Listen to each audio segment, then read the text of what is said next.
अच्छा जी। सबसे पहले तो ये है कि सर्वर बेस्ड लैंग्वेजेस और क्लाइंट बेस्ड लैंग्वेजेस की नॉलेज है आपको? थोड़ी बहुत है, क्योंकि इस साइड में आया नहीं, मैं बिल्कुल वेब से दूर रहा हूँ मैं, बिल्कुल ही। ठीक है, ठीक है, no issue।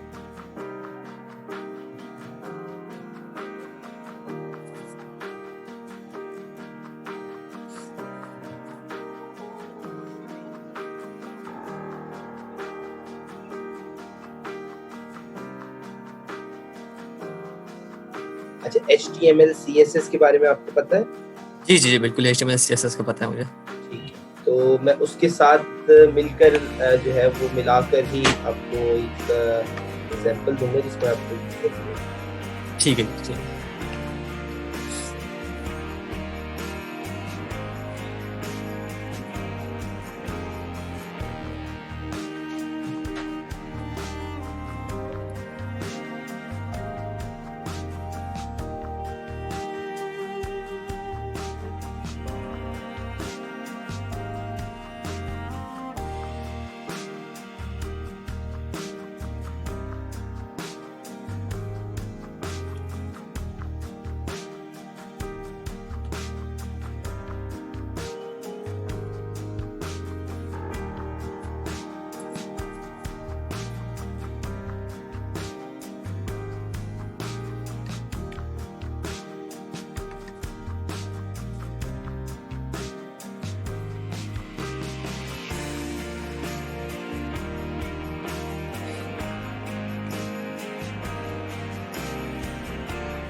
तो फॉर एग्जांपल मेरे पास मेरी एक वेबसाइट है जिसका नाम जो है वो है mysite.com, ठीक है? ठीक। और वो जो है इन लैंग्वेजेस पे बेस्ड करती है HTML, CSS, Bootstrap, JavaScript और PHP, PHP, ठीक है? ठीक है जी।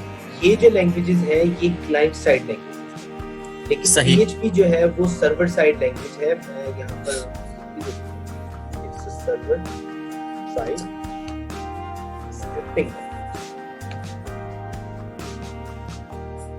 ठीक है जी? और ये मेरे पास जबरदस्त। क्लाइंट साइड लैंग्वेजेस है, ठीक है जी? तो अब मेरे पास फॉर एग्जांपल मेरे पास ये लैंग्वेजेस हैं और मेरी एक वेबसाइट है जिसका नाम है mysite.com, और सही। मैंने ये mysite.com जो है एक सर्वर मेरे पास समझे एक नॉर्मल पीसी है जिसमें जो है आउटगोइंग रिक्वेस्ट दी जा सकती है और इनकमिंग रिक्वेस्ट भी आ सकती है। ये इन एंड आउट दोनों हो सकता है, लेकिन जो हमारे पास पीसी होते हैं उसमें जो है वो रिक्वेस्ट जाती है और रिजल्ट आता है हमारे पास रिक्वेस्ट आ नहीं सकती।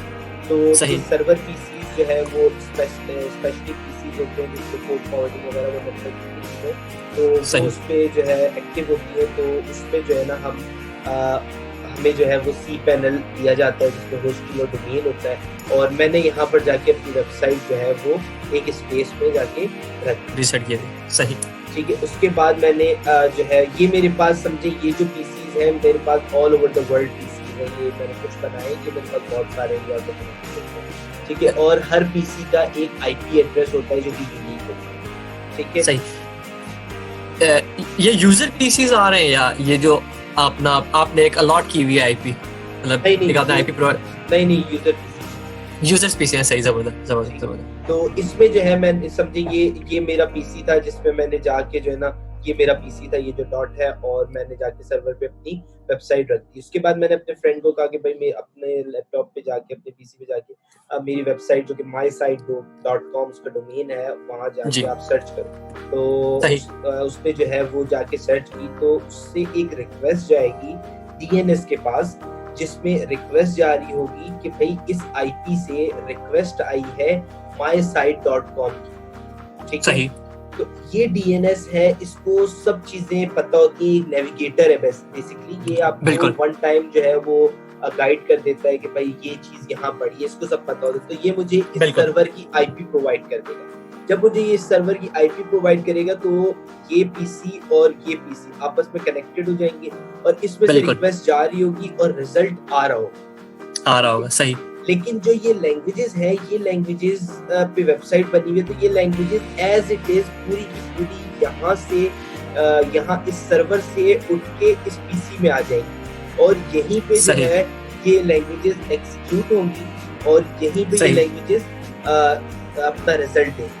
लेकिन PHP है वो यहाँ पर एग्जीक्यूट होगी और रिजल्ट जो है वो क्लाइंट पे देगी। जब वो रिजल्ट क्लाइंट पे देगी तो उसका कोड यहाँ पर क्लाइंट पे नहीं आएगा। जब उसका कोड यहाँ पर नहीं आएगा तो मैं उसका कोड ले नहीं सकता, मैं उसका कोड कॉपी नहीं कर सकता।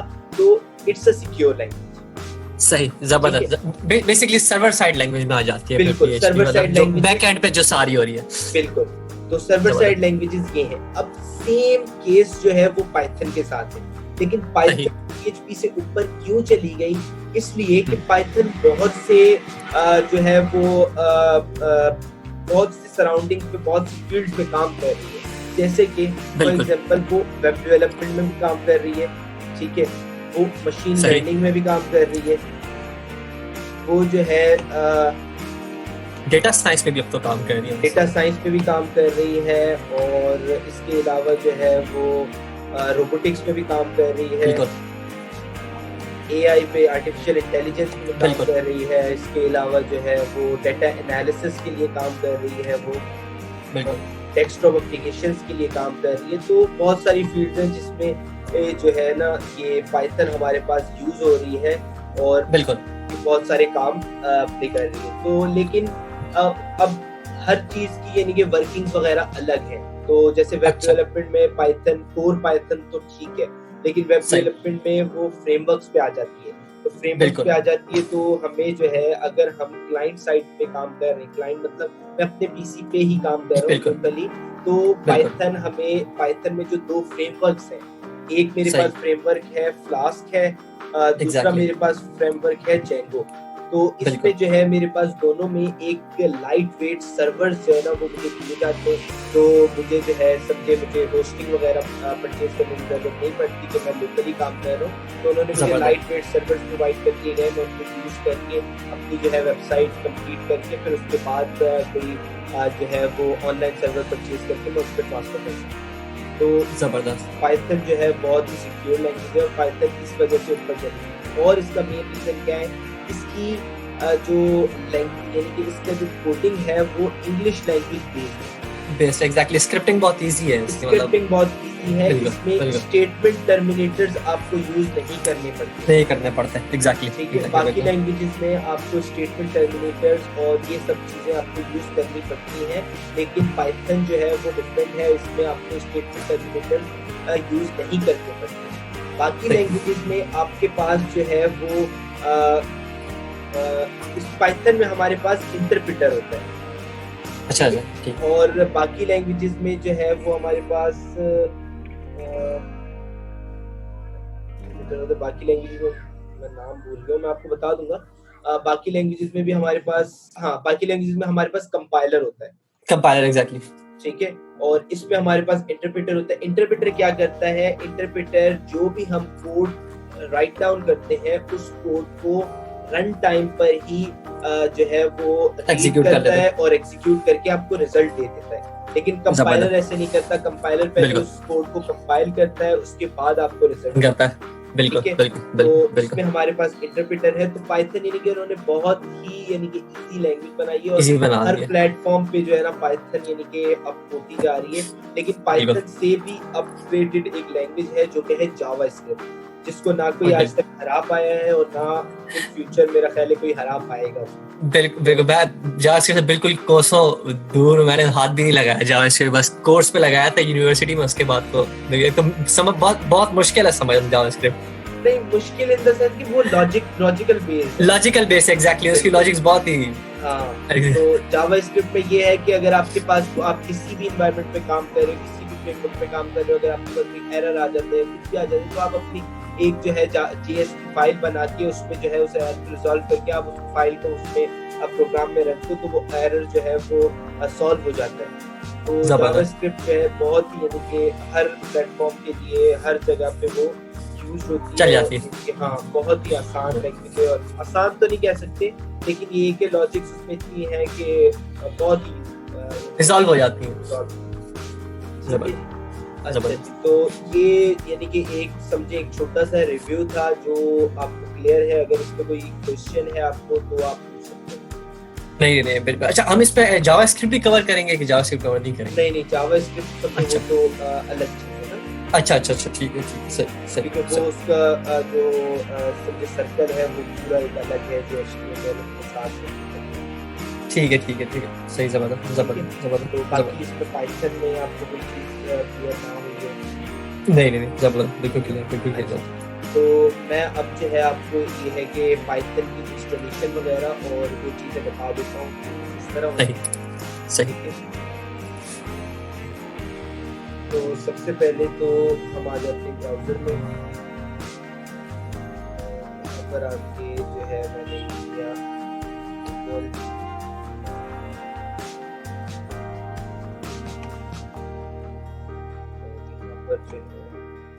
सबसे पहले आप करेंगे डाउनलोड। अच्छा, आपके पास कितने कौन से बिट आप यूज कर रहे हैं, 32 बिट और 64 बिट? 32 है मेरे ख्याल से, यानी बिल्कुल 32 ही है या तो मुझे लगता है। एक सेकंड में फिर डबल चेक कर ले। आप 30 यहाँ पे जाके दिस पीसी पे राइट क्लिक करेंगे, प्रॉपर्टीज में जाके आप चेक कर सकते हैं। बिल्कुल मैं एक सेकंड बस मुझे दें, क्योंकि 3 है और तीनों में डिफरेंट हुई है, तो इस वाले की पता नहीं, इसमें 64 है जी इस वाले।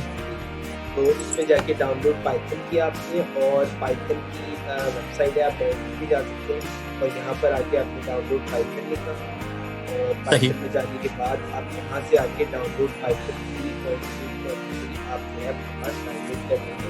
चलिए आपके पास फाइल कर लेंगे। मेरे पास डाउनलोड हुई है तो उसमें मैं डाउनलोड नहीं कर रहा और उसको चेक करने के लिए आपने जो R प्रेस किया और उसके बाद CMP लिखा, वो आप सकते हैं और सर्च करके भी कर सकते हैं। मैंने उसको रेडियो कर दिया है तो R सही जी और CMP सही जी। इसके बाद आपको सिंपली पाइथन लिखना है और एंटर प्रेस करना है। अगर आपके पास इंटरप्रेटर रन हो जाता है तो आपका पाइथन सक्सेसफुली इंस्टॉल्ड है। अगर आपका सही नहीं होता तो आपको उसको फिर से इंस्टॉल करना पड़ेगा। तो यहाँ पर सही मेरे पास इंटरप्रेटर रन हो गया है और इंटरप्रेटर क्लोज करने के लिए Ctrl+Z और एंटर, ठीक है, जबरदस्त। पास इंटरप्रेटर क्लोज हो गया। सही चीज जो हम IDE यूज करेंगे वो हम विजुअल स्टूडियो कोड यूज करेंगे। VS कोड आजकल मार्केट में बहुत चल रहा है, VS कोड की डिमांड भी बहुत ज्यादा है और VS कोड जो है वो तकरीबन बहुत सारी लैंग्वेजेस पे जो है वो कंपैटिबल है और आप बहुत सारी लैंग्वेजेस पर उसमें काम कर सकते हैं। तो सिंपली आपने जाके लिखना है डाउनलोड VS कोड, सही, और यहाँ पर आके फर्स्ट लिंक पे आपने क्लिक करना है और यहाँ पर आके विंडोज 7 या 8 या 10 जो भी आप यूज कर रहे हैं या अगर मैक यूज कर रहे हैं तो आपके लिए ये है। और यहाँ पर आपने इसका सेटअप जो है वो डाउनलोड कर लेना है। आप सिंपली क्लिक करेंगे तो आपका सेटअप डाउनलोड हो जाएगा और उसको इंस्टॉल कर लीजिएगा सिंपली नेक्स्ट करके। तो आपके पास इस तरह से एक ब्लू कलर का जो है आप मेरे स्क्रीन पर देख रहे हैं, ब्लू कलर का एक जो है आपके पास ये शो लोगो आ जाएगा। सही, जबरदस्त लोगो आपके पास शो हो जाएगा। और ये जो है मेरे पास VS कोड है जिसमें जो है मैं सारी कोडिंग्स वगैरह और हर चीज़ करूँगा इस पर। और इसके अलावा जो है कुछ और तो यहाँ तक कोई क्वेश्चन आपने अगर मुझसे करना होगा? नहीं, VS कोड तक बिल्कुल क्लियर है, बिल्कुल क्लियर है। तो मैं यहाँ पर ऐसा करता हूँ कि जो है वो पाइथन का जो है वो रन करके देख लेते हैं एक शॉर्ट सी कमांड। सही जी। यहाँ पर आके मैंने पाइथन लिखा, पाइथन में इंटरप्रेटर रन हो गया और मैंने इसको कहा कि भाई प्रिंट कर दो। यहाँ पर आके मैंने इसको कहा कि भाई हेलो वर्ल्ड, ठीक है, एंटर किया और इसने हेलो वर्ल्ड मेरे पास प्रिंट कर दिया इंटरप्रेटर ने, यानी कि रन टाइम पर ही इसने जैसे हमने बात की थी उसने जो है हेलो वर्ल्ड मेरे पास प्रिंट कर दिया। तो इस इंटरप्रेटर से बाहर निकलने के लिए एंटर, जबरदस्त। तो ये मेरे पास हेलो वर्ल्ड स्क्रिप्ट है। अच्छा, एक और चीज़ मुझे आपको बतानी है, एक और चीज़ ये कि प्रोग्रामिंग में जो अल्फ़ाबेट्स होते हैं उनको हम अल्फ़ाबेट्स नहीं कहते, उनको जो है हम स्ट्रिंग्स कहते हैं। सही। और स्ट्रिंग्स जो है वो डबल कोटेशन में लिखी जाती है बिल्कुल। और जो नंबर्स होते हैं उनको हम प्रोग्रामिंग में इंटीजर्स कहते हैं, इंटीजर्स कहते हैं, इंटीजर्स जो है वो डायरेक्टली लिखे जाते हैं, बिल्कुल ठीक है। सही। तो ये जो है इसकी जो है समझिए की पॉइंट है, ये जो आपको आगे फॉलो करना पड़ेगा। सही जी, जबरदस्त। ठीक है, और यहाँ पर जो है वो प्लस जो है वो कॉनकैटिनेट का भी सिंबल है। कॉनकैटिनेट यानी कि दो अगर साथ ज्वाइन करेंगे तो साथ मिला के लिखना हो तो आप प्लस का सिंबल यूज करते हैं, तो वो यहाँ पे वो कॉनकैटिनेट है। तो इंशाल्लाह ताला हम लोग इसको जो है ना वर्किंग करेंगे, कोशिश करेंगे पूरा कैलकुलेटर बनाएंगे, पूरा जो है परसेंटेज कैलकुलेटर बनाएंगे और काफी चीजें यानी कि इस पे बनाएंगे जो कि आपको भी क्लियर होंगी और आप मुझे टास्क भी करके दोगे। तो थोड़ा क्लासरूम का मैं आपको बता देता हूँ कि किस तरह से आपकी वीडियोस वगैरह अपलोड होंगी और किस तरह से आप काम करोगे। सही। गूगल क्लासरूम पे आ जाते हैं हम। गूगल क्लासरूम में आपकी जो है वो क्लासरूम बना देता हूँ, उसमें आपकी आईडी जो है वो यहाँ पर आके क्लासरूम बना रहा हूँ।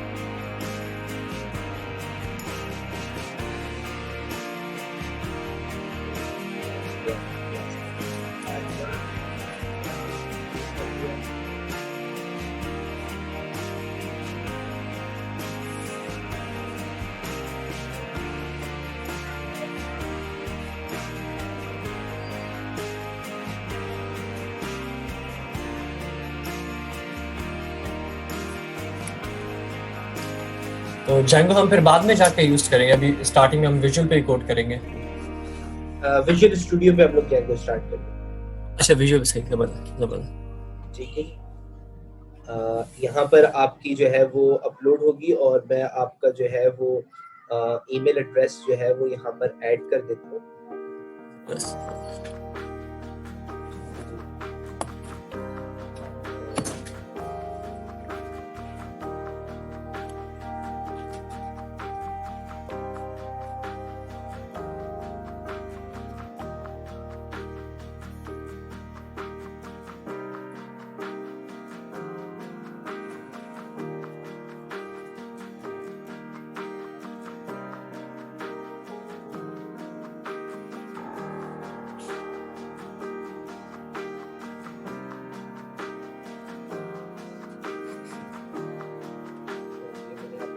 ईमेल एड्रेस जो है ना यहाँ पर ऐड कर दिया, आपको इनवाइट कर दिया। आप चेक कर लीजिएगा अपनी ईमेल एड्रेस और यहाँ पर जो है आपके डेली के लेक्चर्स वगैरह अपलोड होंगे और जबरदस्त आपकी जो है क्लासरूम में जो है वो आपका असाइनमेंट वगैरह वो अपलोड हो जाएगा। मैं समझा दिया कि मैं बता दूँगा आपको क्लास में कि भाई आप जो है ये असाइनमेंट्स वगैरह है और मैं आपको दिखा दूँगा किस तरह से अपलोड होंगे, किस तरह से आपके टास्क वगैरह और वीडियोस वगैरह अपलोड हो जाएंगे।